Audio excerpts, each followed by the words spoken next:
May tindahan ka ba? Gusto mo na bang talikuran ang iyong piniling maging journey?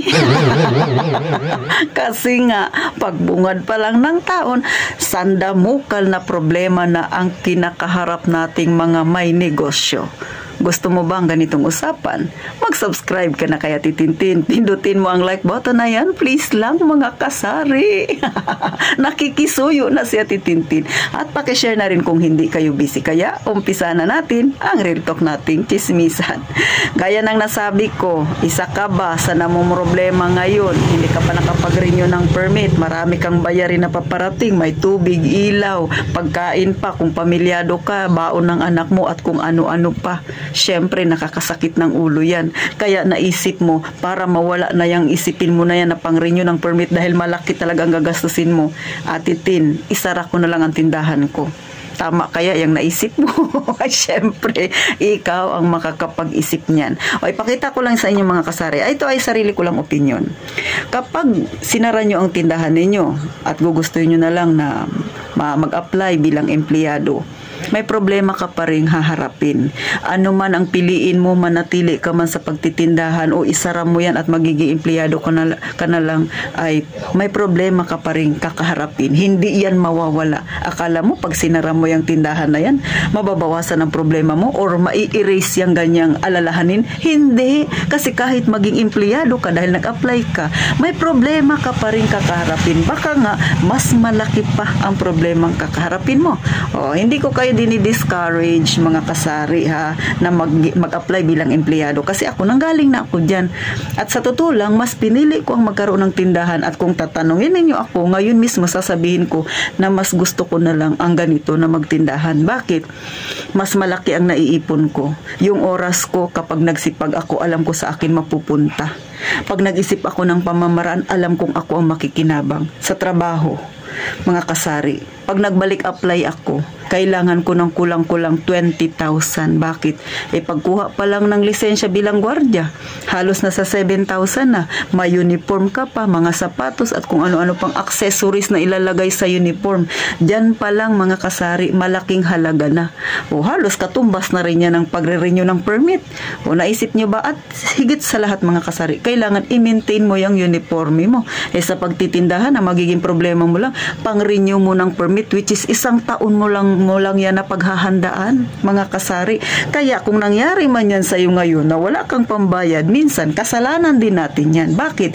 Alam mo na ngang taon-taon ka na may re-renewing permit, hindi ka naghanda, hindi ka nag-alkansya. Tapos ngayon iisipin mo, Titin, isara ko na lang ang tindahan ko. Ay, kaya nangyayari yan kasi nga hindi ka naging handa. Hindi mo pinaghandaan. Alam niyo mga kasari, na ito simple lang.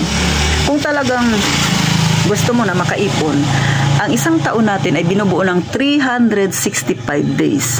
I-times mo yan sa 20 pesos. Araw-araw ka lang mag-ipon ng 20 pesos. Ikaw ay makakaipon ng 7,300. See? O, kung malaki yung kita mo sa isang araw, mag-ipon ka ng 50 pesos. Kung maliit, maghulog ka ng 20 pesos. Basta hindi bababa ng 20 pesos. At syempre, gawin mong invisible yan. Yung hindi nakikita ng yung mga mata na palagi para hindi mo makupitan. Para pagdating ng taon, meron kang pambayad ng permit. At kung sakali naman na maging kagaya ka sa nangyari sa akin na kinulang ang aking pambayad sa permit, at least kaunti na lang ang hahanapin at hahagilapin mong pera. Hindi ka talaga as in masasabing super duper stress ka. O, mga kasarya, ito ha, hindi ako nagagalit. Pinapakita ko lang sa inyo. Yung minsan, ang problema ay dapat may kalutasan naman, kaya lang, dahil naging pabaya tayo, dahil hindi natin inasikaso ng pagbungad pa lang nung taon, eto ngayon ang kinakaharap natin, mga kasari. Kaya, kung sasabihin mo na, isasara mo yung tindahan mo dahil marami kang bayarin, ay nasa sayo yan. Pero ipinapakita ko yung both side. Kung mag-apply ka ng pagiging empleyado, may kakailanganin ka pa ring halaga sa pag-a-apply pa lang. Malaking halaga rin ang kakailanganin mo. Paruot pa rito, pabalik-balik dun sa in-applyan mo at hindi mo sigurado kung matatanggap ka.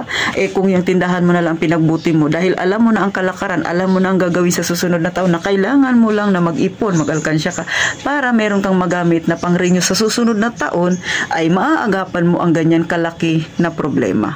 Pero nasa sa inyo na na yan, mga kasari. Sa akin, ipinapakita ko lang na minsan, ang nagiging problema natin ay tayo rin naman ang may gawa, mga kasari ha. O, hindi galit si Ate Tintin, char ko lang yun. Pero gusto ko lang kasi para magka-idea kayo. O katulad ngayon, January ngayon, hindi pa huli ang lahat. Kung nakapag-renew na kayo ngayon at talaga na-stress kayo, gaya kay Ate Tintin ng mga ilang araw, ay ngayon pa lang, umpisahan nyo na. Kagaya ako mga kasari, kahit na meron pa akong kinakaharap na bayarin, nag-umpisa na rin akong mag-ipon. So ngayon, maliban sa iba kong mga alkansya, meron na naman akong style ngayon, yung Invisible 20. So may lagayan akong box na kulay itim. So lahat ng bago na 20, doon ko siya ilalagay. Papel na 20, mga kasari. Iba pa yung mga barya-barya. So kailangan lang maging masinop, maging matyaga, at huwag ka masyadong pa-stress-stress. Kasi mga kasari, kapag lagi mong iniisip yung negatibo, negatibo talagang mangyayari sa'yo. Kailangan positibo lang. At higit sa lahat, huwag kalimutang ipag-pray ang ating desisyon na sana ay maging tama, na i-guide tayo para kahit papano ay hindi tayo nalilihis, mga kasari. At syempre, makamit natin yung gusto nating mga pangarap para sa ating pamilya, para sa ating sarili. So hanggang dito na lang si Ate Tintin. Sana kahit papano, mga kasari, nagkaroon kayo ng idea. Tandaan, anumang side ang piliin mo, maging empleyado ka man o sa negosyo, marami ka pa rin kakaharaping problema o pagsubok. Pero yung pagsubok na yan, kapag inisip mo yan, kapag nilagay mo sa puso mo at isipan na positibo, ay maging positibo rin ang maiisip mong pamamaraan para malutas yan. So hanggang dito na lang si Ate Tintin. Gaya nga ng palagi kong sinasabi, mag-iingat kayong palagi, mga kasari.